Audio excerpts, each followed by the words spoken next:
Few of us know how to cherish a moment in life, a moment of happiness, a moment of tranquility, a moment of peaceful times. We are always lacking something, yet life itself is just a fleeting moment that can abruptly come to an end. The summer vacation of two best friends turned into a horrific nightmare when they, simply happy, were hurrying home after a party with classmates. Help this channel grow. Like the video, try the new hype feature, leave a comment, and subscribe for more stories. This helps us a lot. Thank you. Elizabeth Christine Pena was born on June 21, 1977 in Houston, Texas, to parents Adolph and Melissa. 2 years after Elizabeth's birth, their son Michael was born, bringing an entirely new dynamic to the household. The brother and sister shared a bedroom with bunk beds, and over the next decade, their sibling rivalry became the stuff of legends. They argued over every little thing: who would grab a toy first, who would sleep on the top bunk, or who mom and dad loved more. It was a typical childhood for many siblings, undoubtedly exhausting for their parents, but beneath the constant battles between Elizabeth and Michael lay a genuine love. If anyone tried to harm her younger brother, the schoolgirl would stand up for him without hesitation, and Michael would do the same for her. When Elizabeth turned 10, their family grew with the addition of another child. Already accustomed to her role as the older sister, the girl helped her mother care for the newborn Rachel. Over the years, the once tense relationship between Elizabeth and Michael began to change. Constant arguments gave way to understanding, and they truly started to value each other. Childhood squabbles transformed into bonds, defined by mutual respect and affection.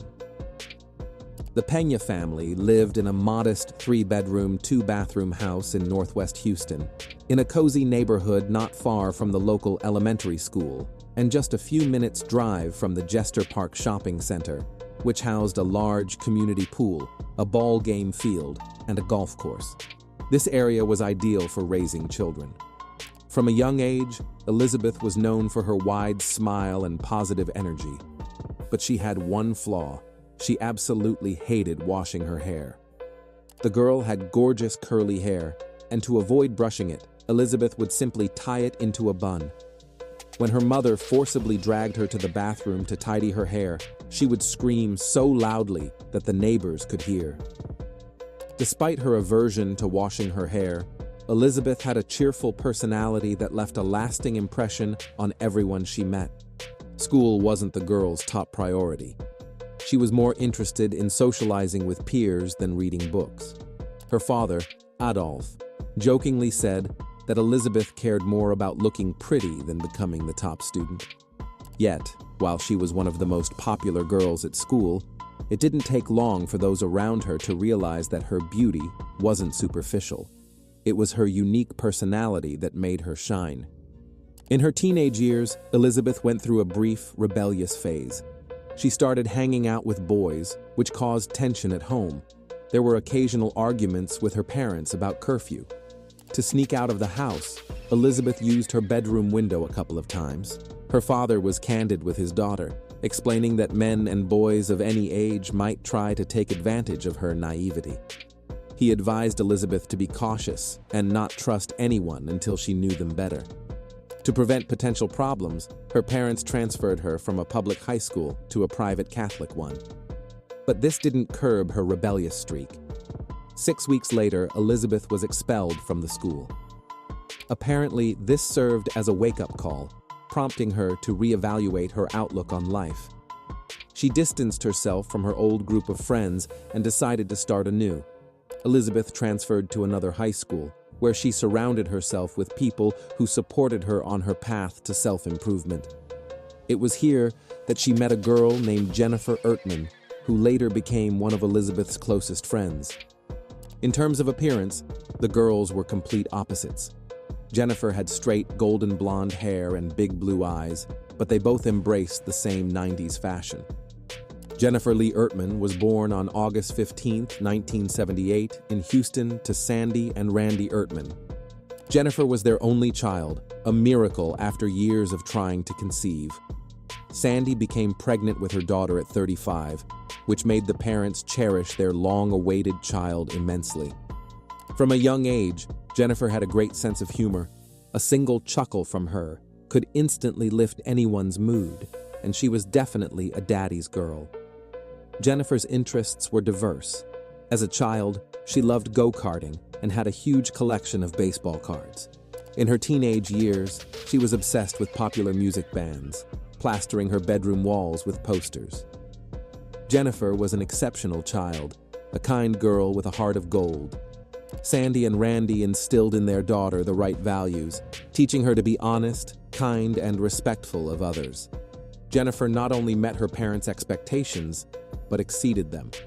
As a teenager, she preferred wearing comfortable clothes. She didn't strive to meet any standards to impress others. Jenny felt at ease in baggy, shapeless clothing. Yet, like any girl, she loved doing makeup and styling her hair. Her signature accessory was jewelry featuring the initial J. As she grew older, Jennifer stayed true to her values, one of which was to take her virginity seriously. She believed it was something to save for someone she loved. Despite her age, she remained a playful little girl at heart, still wearing Disney-themed watches. During Christmas 1992, 14-year-old Jennifer was fixated on one specific gift, a pager. She spent a long time convincing her parents to get her this technological marvel. One could say this one-way communication device was a precursor to mobile phones. Sandy and Randy were hesitant at first, but eventually decided that a pager would be useful in emergencies and gave in to their beloved daughter's request. Jennifer and Elizabeth lived about 15 minutes' drive from each other. Despite a one-year age difference, both girls' parents fully supported their friendship.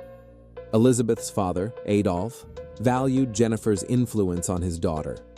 Ertmann excelled academically and was highly responsible, somewhat pulling her friend along. The friendship between Elizabeth and Jennifer was something special. They navigated their teenage years together, supporting each other through every stage of growing up. By the summer of 1993, both girls had completed their first year of high school. They wanted to make the most of their summer vacation for rest and fun. The schoolgirls had big plans for the future. In the past academic year, Elizabeth Peña had made significant strides in her life. Her grades improved, and she even had a boyfriend. Now, the girl was filled with excitement and the prospect of enjoying a summer vacation that promised to be unforgettable. On June 21st, Elizabeth celebrated her 16th birthday, a major milestone for many teenagers. Jennifer's birthday was coming up in August, when she would turn 15. For her special day, Elizabeth received a particularly memorable gift that made the occasion even more unforgettable. The birthday girl unwrapped a small, beautifully packaged box, and her eyes lit up. Inside was a delicate purple silk bra adorned with lace. It was the kind of item that made her feel elegant and sophisticated. It was her first truly grown-up gift, giving her a sense that she was entering a new phase of life. The purple bra became more than just a birthday gift for Elizabeth. It was a symbol of her transition into womanhood. This lacy item embodied her growth, independence, and the exciting journey she was about to embark on. 4 days later, on June 24, 1993, Jennifer and Elizabeth planned a girls' night out. They intended to grab a bite and hang out until it was time to head home. For Ertmann, curfew was at midnight sharp, and she never missed it because she was very responsible. Her parents trusted her. They knew she had her pager and a small amount of cash for emergencies, like calling a taxi. That evening, around 4 p.m., Sandy stopped by Jennifer's room to say goodbye. The girl was sitting in front of the mirror, brushing her golden hair. Her friend's father was to drive her. Her mom hugged her daughter and said she loved her, receiving the same heartfelt words in return. Around 5 p.m., Randy drove Jennifer to Elizabeth's house. She used to kiss her father goodbye, but recently she stopped, considering it too childish. The man reminded his daughter not to be late, and she promised to be home by midnight. Around 5:30 p.m., the girls decided to walk to a nearby Mexican restaurant to buy tacos. Then they headed back to Elizabeth's when they heard a car approaching from behind. At first, the schoolgirls were a bit startled, but then they heard a man's voice. The driver asked where the lovely girls were headed. The phrase could have scared the friends, but they recognized the voice.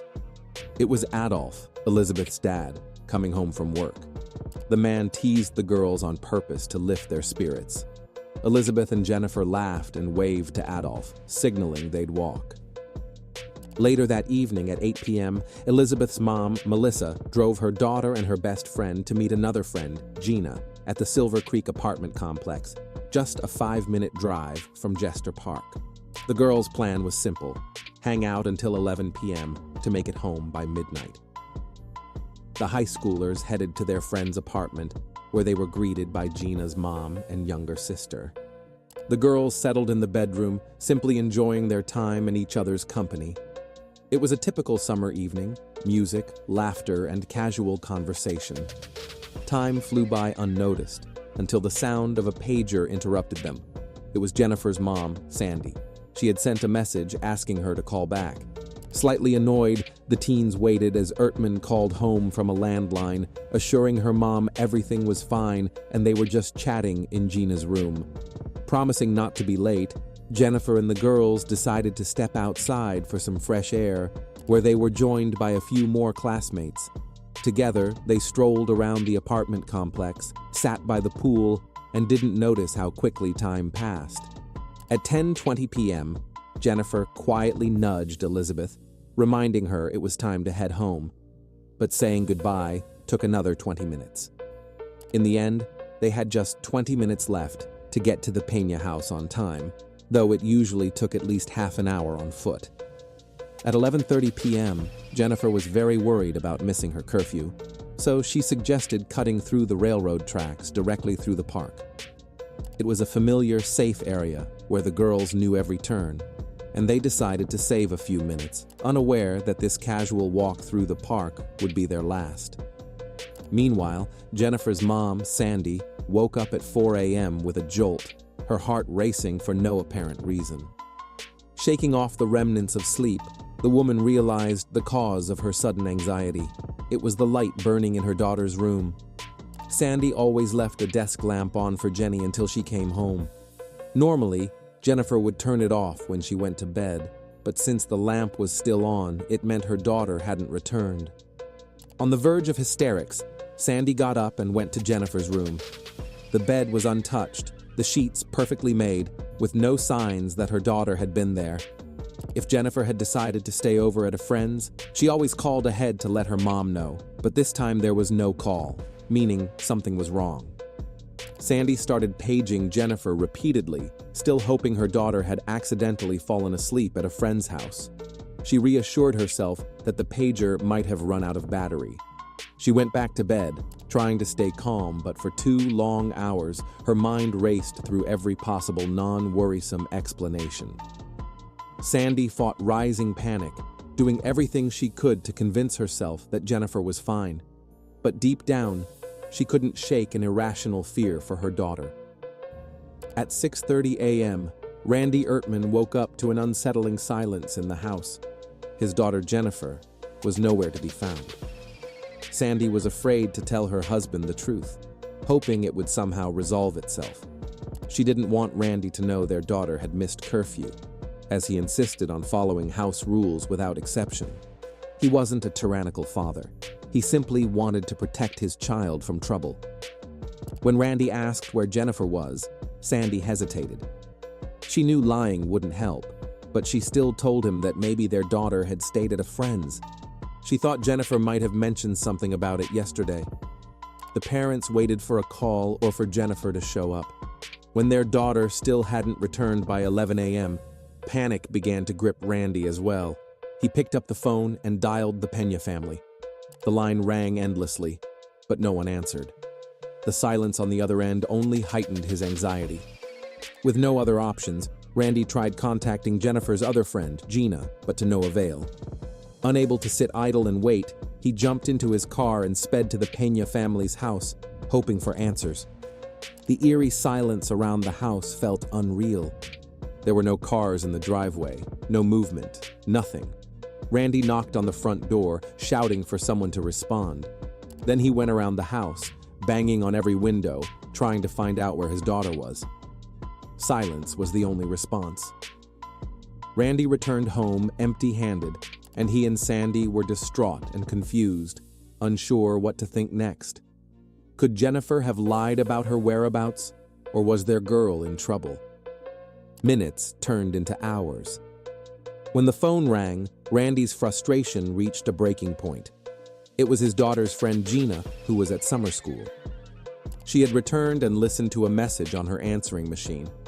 Her voice trembled as she told Randy she hadn't seen Jennifer or Elizabeth since the previous evening. The girls had mentioned walking to Elizabeth's house, so Gina assumed Jennifer had stayed there overnight. Randy still hoped the friends were sleeping soundly after a fun night. He picked up Gina to have her show him Elizabeth's bedroom window.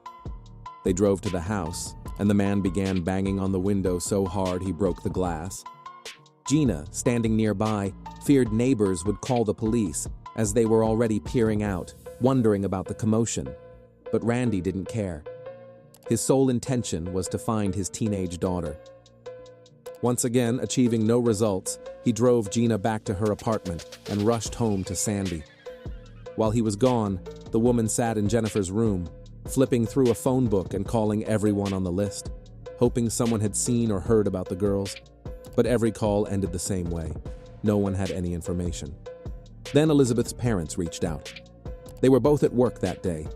Adolf and Melissa confirmed they hadn't seen their daughter or Jennifer since the previous evening either. They had been calling Elizabeth all day but got no response.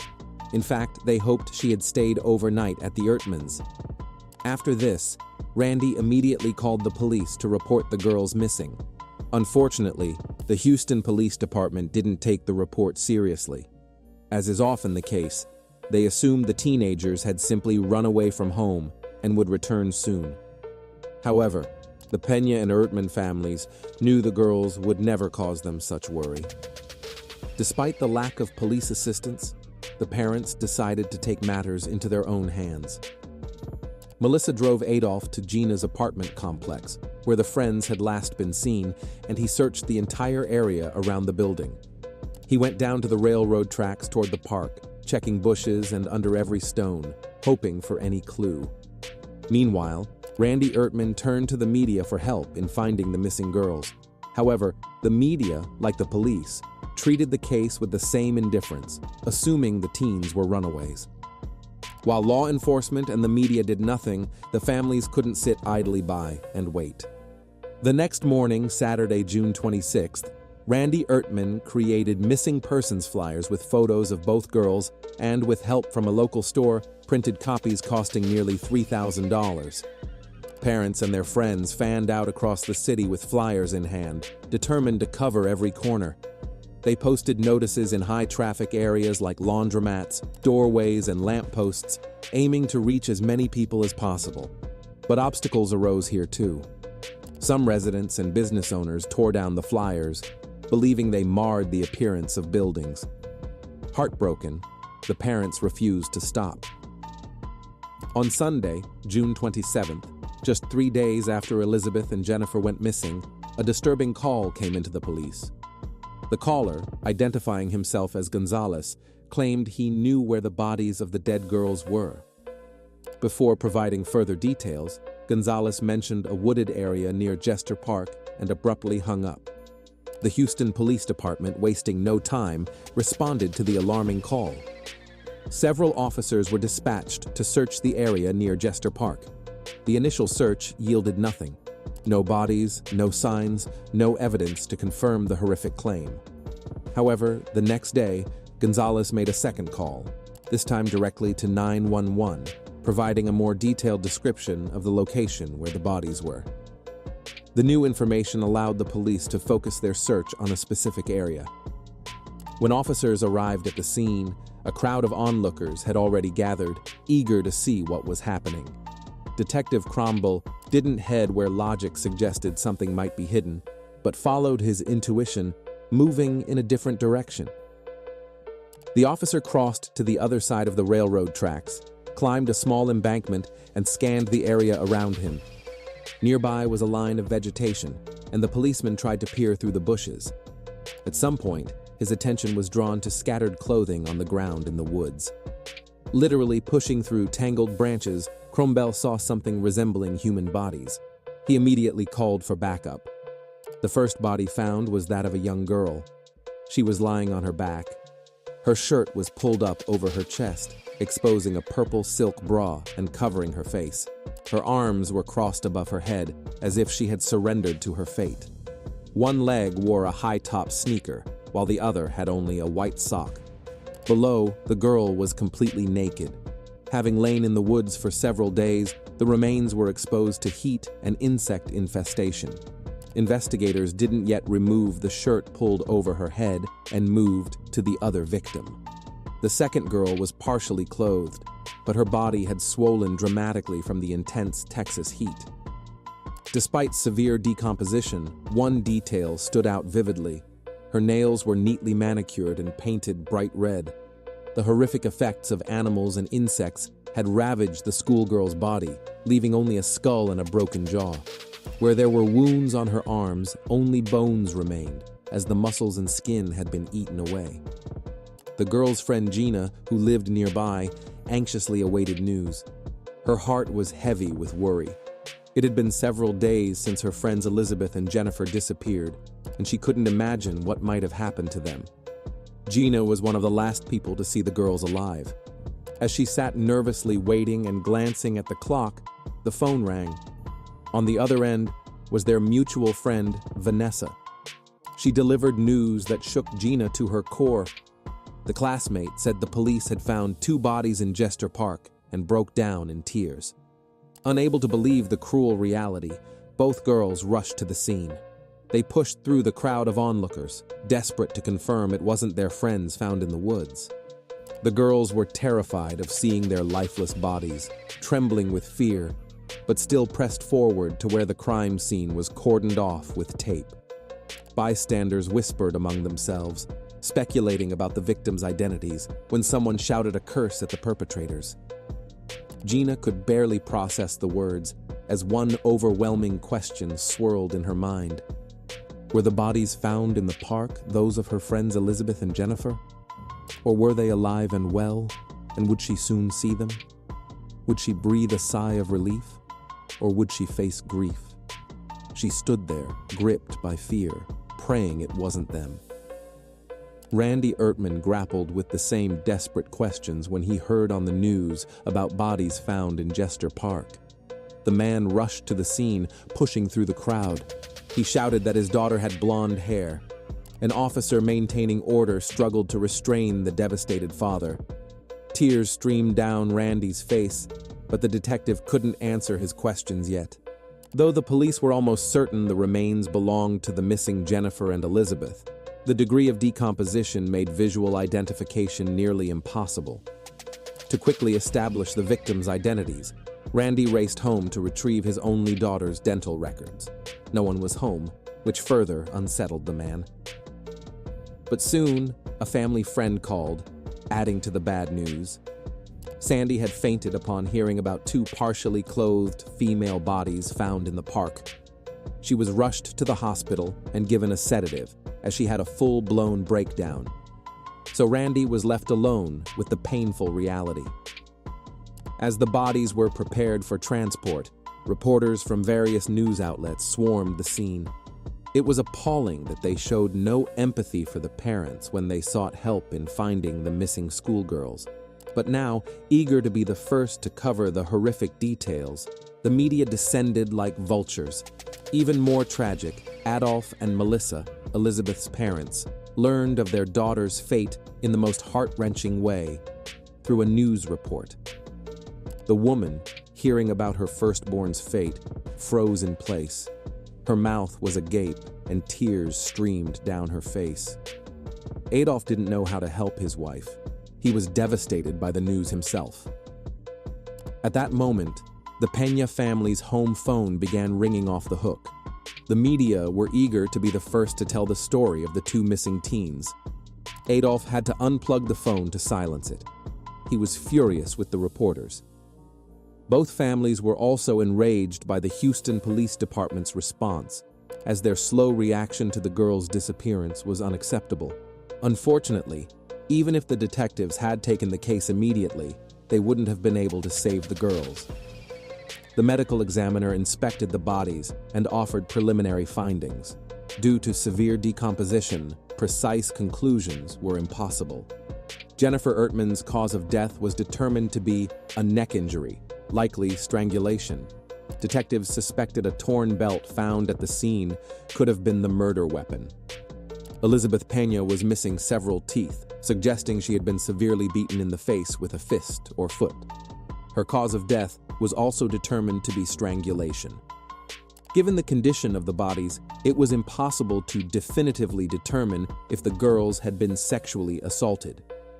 Judging by their partially unclothed bodies at the time of death, they endured the most horrific moments. With the victims' identities established, the investigation shifted to finding the perpetrator. The police first identified the anonymous informant who reported the body's location. They traced the 911 call and found the person who called himself Gonzalez. In reality, the young man was Joe Cantu, about 20 years old, trying to build a stable life in Houston. He had graduated college as a paramedic and was currently working at a local blood donation center. Joe was married to a young woman named Christina, whom he met at work. They were living in Joe's parents' house, about a 10-minute drive from the crime scene. On June 28th at 5 p.m., just 5 hours after Jennifer and Elizabeth's bodies were found, detectives took Joe and his wife Christina to the police station for questioning. The young man shared a horrifying story that deeply upset the investigators.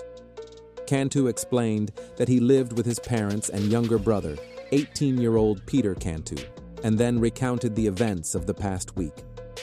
On June 25th, around 12:30 a.m., there was a loud knock at the door.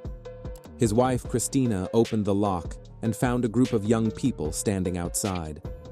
Among them were two young men Joe knew, 18-year-old Jose Medellin and 17-year-old Efrain Perez, friends of his younger brother Peter.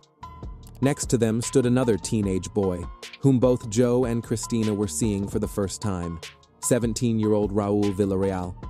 Joe continued his story, explaining that his younger brother Peter was the leader of a small group called the Black and Whites. They weren't a real gang, more like a group of close friends pretending to be tough criminals. His brother's friends could show up at their house at any time of day, so this visit wasn't surprising. But something was off. When Christina opened the door, she immediately saw that Jose Medellin was covered in blood, with a large red scratch visible on his neck. His eyes were wild, and he looked disheveled. Efrain Perez didn't look much better. His white shirt was stained around the crotch, and he was visibly shaken. Raul Villarreal had dried blood on his right eyebrow and pants. All three teens walked into the living room as if it were their own home. It turned out they had been in a fight, which wasn't surprising. Jose introduced Raul, explaining that he was a new member of the Black and Whites. They had been holding an initiation ceremony, during which Raul was forced to fight several gang members one by one. The teens burst into laughter, as if it wasn't just a fight, but part of something more sinister. That laughter turned Joe and Christina's stomachs. Peter Cantu, Joe's 18-year-old brother, was also part of the so-called Black and Whites gang. He was the youngest child in the family. No matter what he did, his mother always defended him. Peter's behavioral issues began in kindergarten when he was diagnosed with a speech delay. Because of this, other kids often bullied him. He did poorly in school, but in his mother's view, the fault lay with his teachers, who unfairly gave him bad grades. It got to the point where she went to the principal, claiming the teachers were physically abusing Peter, leaving bruises on his body. At 11 years old, Peter pushed an 8-year-old child and stole his bicycle, only to return it later for a reward. He did this twice within a few days. The police had a futile conversation with Peter's mother, and that was the end of it. When Cantu was in middle school, he wouldn't leave a female classmate alone. They were initially friends and walked home from school together. But one day, when he tried to kiss her, the girl pushed him away and ran home. Peter began banging on all her doors and windows, demanding she let him in. In a rage, the boy broke a window and only then left. The girl's father, learning of Peter's actions, went to his house to speak with his parents. Naturally, Peter's mother defended her younger son, claiming he couldn't have done it, and the girl was making it up. As he left, the man warned the teen that next time he'd deal with him differently, to which the brazen schoolboy replied that he'd do whatever he wanted, and no one could tell him otherwise. His mother heard it all but said nothing. This was only the beginning of Peter's aggressive behavior. A few months later, he attacked a teacher, leading to a temporary suspension from school. When he returned, the teacher had to resign to avoid being the target of constant attacks from the defiant student. Over the next few years, Peter Cantu continued to get into trouble, often breaking the law. His mother blamed the influence of his friends Jose Medellin and Efrain Perez. By January 1993, Cantu faced charges for assault with aggravating circumstances involving a deadly weapon. He was required to check in at the police station twice a month. The second member of the group was Sean O'Brien, whose mother abandoned him as a child, so he was raised by his grandmother. The elderly woman never punished her grandson, believing he was already deprived of maternal love. He began taking advantage of this from a young age. When something didn't go his way, Sean would scream and throw tantrums. By age 5, the child was practically uncontrollable. O'Brien did poorly in school, tormented animals, and tried alcohol in elementary school. At 8 years old, he broke one of his grandmother's dresser drawers. She didn't scold him but decided to fix the furniture herself. Unfortunately, she stumbled awkwardly, and the heavy dresser fell on her, smashing her head. She suffered a traumatic brain injury and, even after surgery, could no longer function normally, so Sean was sent to live with his biological mother, who didn't want him. In 5th grade, the boy attempted suicide by drinking an entire bottle of medication. He made several more attempts, but all failed. O'Brien constantly got into fights. He once attacked a bus driver, leading to his expulsion from school. At 14, Sean was caught shoplifting, but was let off with a warning due to his young age and sent to an alternative high school, where he eventually met Peter Cantu. The young men began skipping school together, drinking alcohol and using heavy drugs. Sean attacked a school security guard with a weapon, threatened to burn down the school, stole and crashed a car. It got even worse. He pushed his biological mother in the chest, causing her to fall through a glass window. O'Brien had other assaults to his name, but no charges were filed against him. The third gang member, Efrain Perez, grew up in poverty in a family rife with arguments. His parents divorced when he was very young, and he was constantly shuffled between different family members' homes. His childhood was never stable.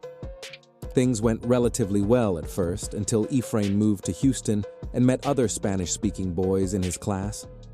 That's when his string of troubles began. Perez frequently fought with other students and skipped classes.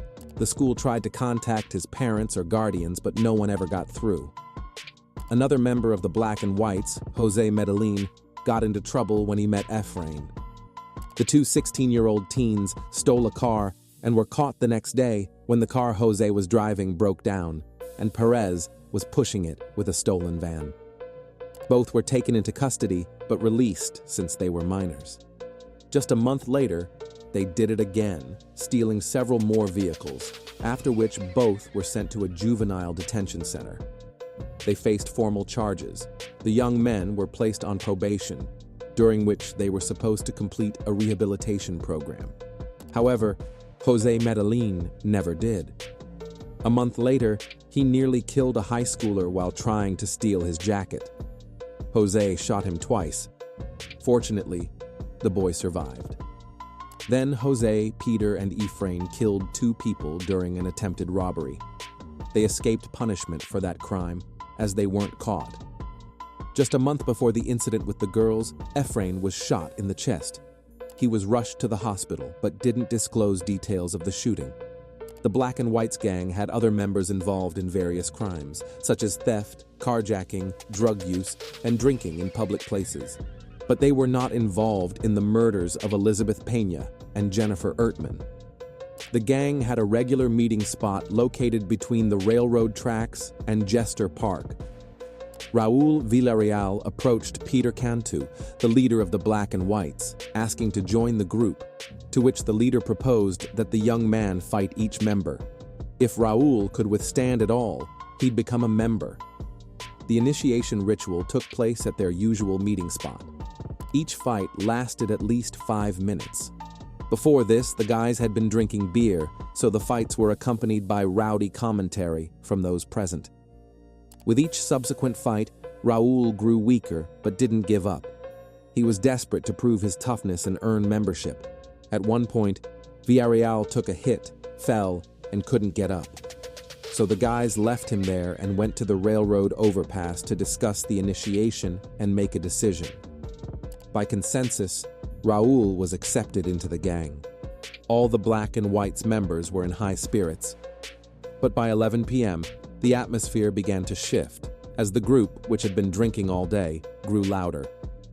Some members went home. The remaining gang members continued their revelry. Soon, the drunken guys noticed 2 girls walking along the gravel toward Jester Park. It was Elizabeth and Jennifer, who had decided to take a shortcut home.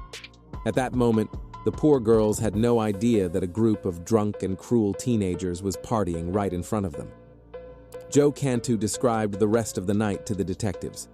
According to him, Ephraim took off his bloodied shirt and said Joe would hear on the news what they did that night. The older brother wanted nothing to do with it, so he grabbed the blood-stained shirt and burned it to ashes. But the teens were too hyped up to stay silent, and Jose, eager to brag about what they'd done, started talking. With a crooked smirk, he explained how the guys were hanging out by the railroad tracks when they spotted 2 schoolgirls. One gang member, Jose Medellin, tried to pinch Elizabeth on the chest. The girl pushed his hand away and quickened her pace. This only angered the intoxicated teen. Medellin grabbed her by the neck, threw her to the ground, and dragged her down the gravel embankment toward the other gang members. At that moment, Jennifer could have easily escaped, but she rushed to help her friend. Gang members Peter Cantu and Sean O'Brien caught her and knocked her to the ground too. Jose described in horrifying detail what they did to the girls. Every word made it clear he felt no remorse, only pride. Medellin recounted how the girls begged for their lives, pleaded for them to stop. But instead of feeling any guilt, Jose and the other guys just laughed at the victims' cries. Then he mentioned that the blonde was a virgin. To prove it, he showed the bloodstains on his underwear. It was all too much. Christina, Joe Cantu's wife, had recently been assaulted by a group of men herself. She couldn't bear to hear the gruesome details of what these teens did to the innocent girls. This wasn't just a nighttime brawl or a bit of mischief. It was something she and Joe couldn't ignore that night. They didn't yet know how it ended. But judging by the darkness in the boys' eyes and their nauseating laughter, it was clear a tragedy had occurred. Soon, Joe's brother Peter returned home. He pulled out some cash and a few pieces of jewelry from his pockets, including a gold chain with a J pendant. These were the gang's trophies, stolen from the girls. The Disney watch that belonged to Jennifer, Peter gave to Jose's 14-year-old brother. Finally, Joe couldn't take it anymore and asked the question haunting him: what happened to the girls in the end? The 4 vicious teens exchanged glances before delivering the final shock. They said they had to get rid of the schoolgirls because they saw their faces and could identify them. It was said with such a chilling tone and calm voice that Joe and Christina shuddered in horror. Peter explained to his brother that they held one girl's arms while Jose tightened a cord around her neck until she stopped breathing. Then, the new gang member, Raúl Villarreal, described how he and Sean O'Brien used a belt to take the other girl's life. He said they pulled so hard that the belt snapped and they started laughing. Because of this, they had to finish her off with kicks from heavy boots. And then, to make sure, they jumped on the battered bodies. The careless, almost boastful way they spoke of their actions was revolting to both Joe and Christina, but they didn't react. The conversation went on for 2 hours.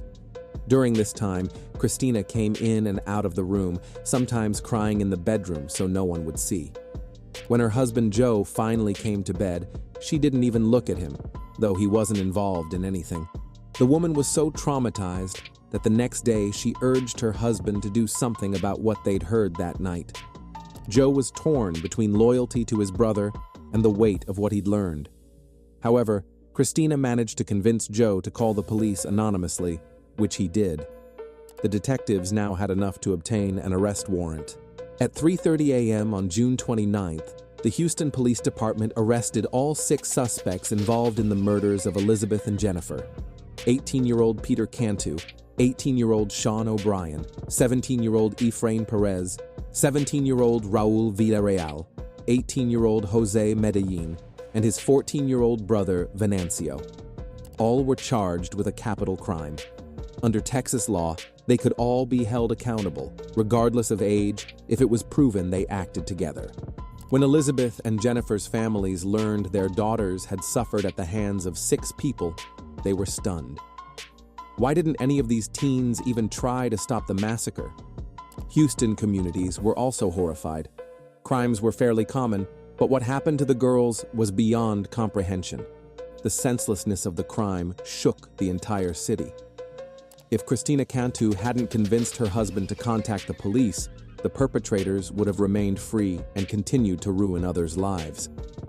As the suspects were escorted to the courthouse, some avoided eye contact with the public and media, except for Jose and Peter. Medellin brazenly threatened reporters, while Cantu lunged at one and kicked a video camera. All 6 young men were held at the Harris County Detention Center, where they faced harsh reality. In prison, there's an unwritten code. Those who commit horrific acts against minors are considered the lowest of criminals. They are disrespected not only by law enforcement but also by fellow inmates, who subject them to all sorts of abuse. The teens' jumpsuits were scrawled with insults directed at them. These crude markings served as a visual reminder of their despised status behind bars. So the friends who fancied themselves tough gangsters had already been victims themselves more than once. It later emerged that 2 other gang members, twin brothers Frank and Ramon, who left earlier, heard the girls' screams and knew their cause, but they didn't return or intervene in their friends' entertainment. Detectives questioned the brothers and uncovered additional details about the initial attack.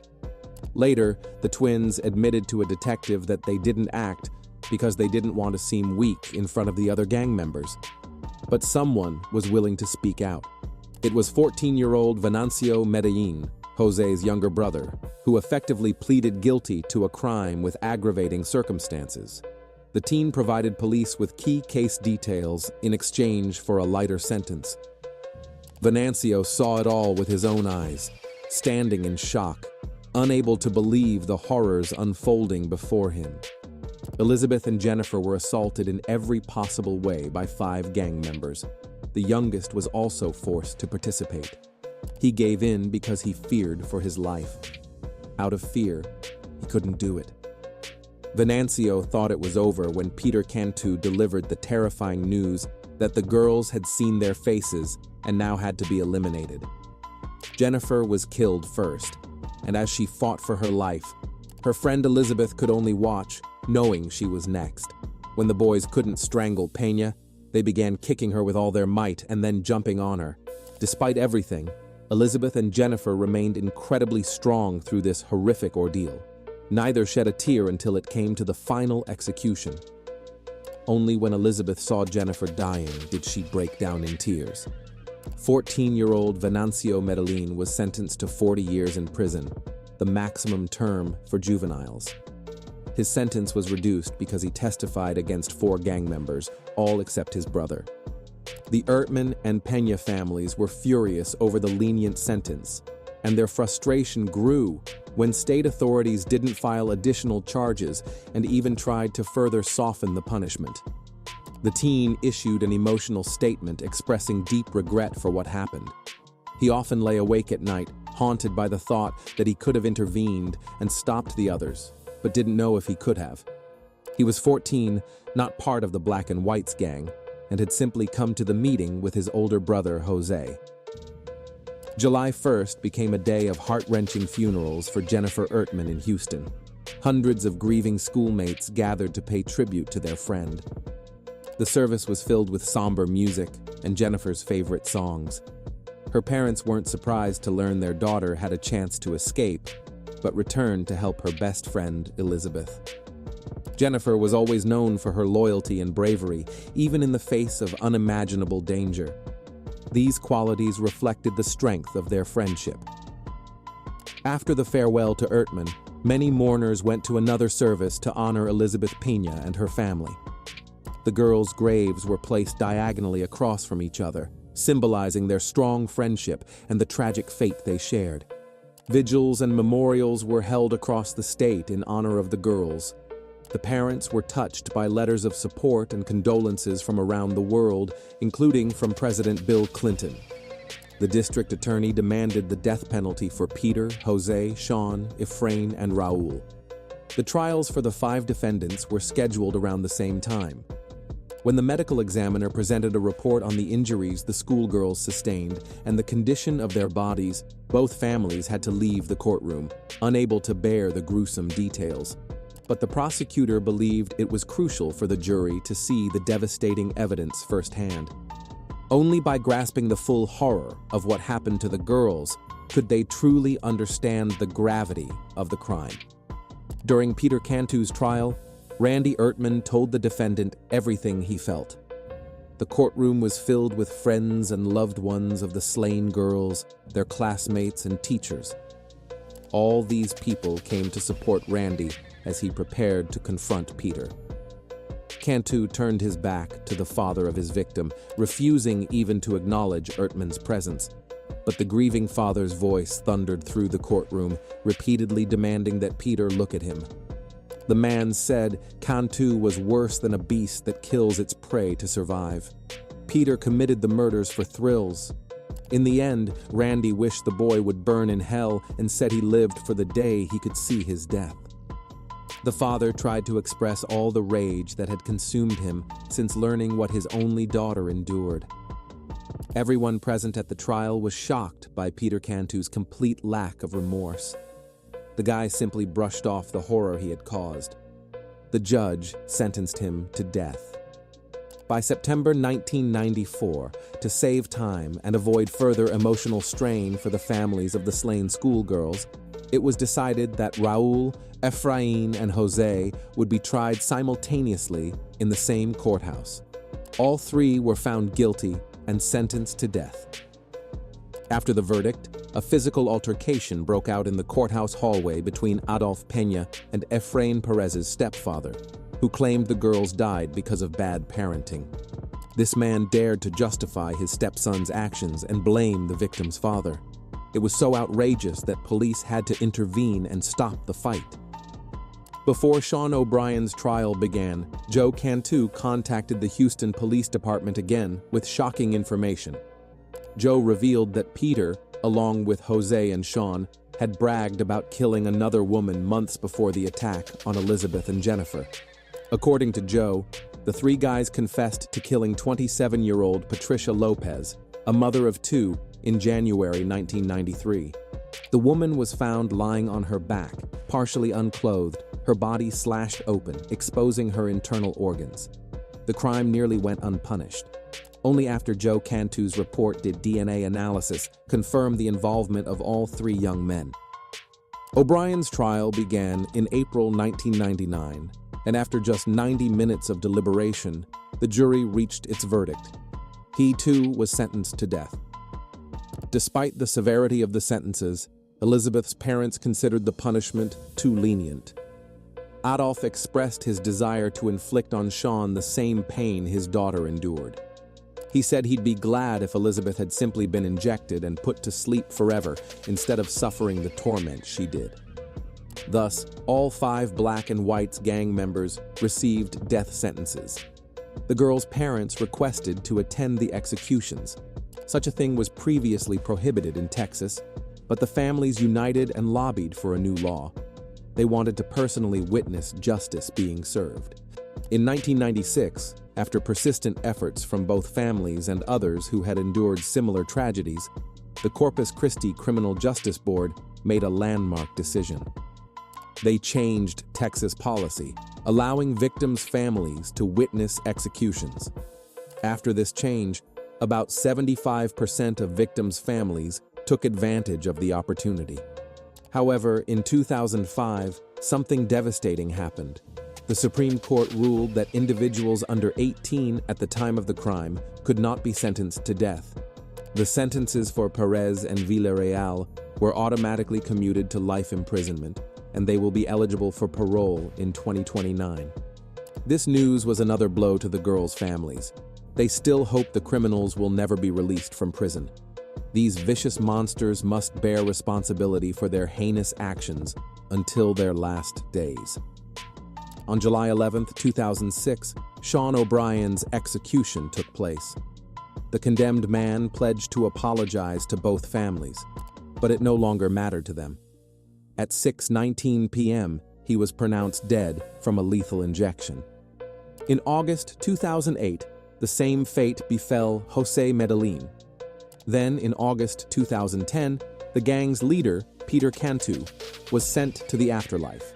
He refused to make a final statement before his execution. This brought the parents a sense of closure. They even felt some relief, knowing 3 of those responsible for their daughters' deaths were no longer alive. The Pena and Ertman families tried to honor Elizabeth and Jennifer's memory with crosses at the site of their deaths in Jester Park, but this met resistance from local atheists. The parents settled for installing memorial benches there after threats of a lawsuit. On the day the memorials were dedicated, pink and white balloons were released into the sky, symbolizing the innocence and purity of these 2 young girls. After the tragic loss of their only daughter, Sandy and Randy Ertman made the difficult decision to leave Houston. The city held too many painful memories for them. Randy, once an advocate for victims' rights, couldn't cope with the weight of the loss and turned to alcohol. In 2014, he passed away from lung cancer. The Ertman and Pena families urged parents to cherish the moments they spend with their children, emphasizing that life is unpredictable and can end in an instant. If you have finished watching, you are a real fan of true crime. Subscribe to the channel, turn on the bell notifications, and put the like. See you in the next video.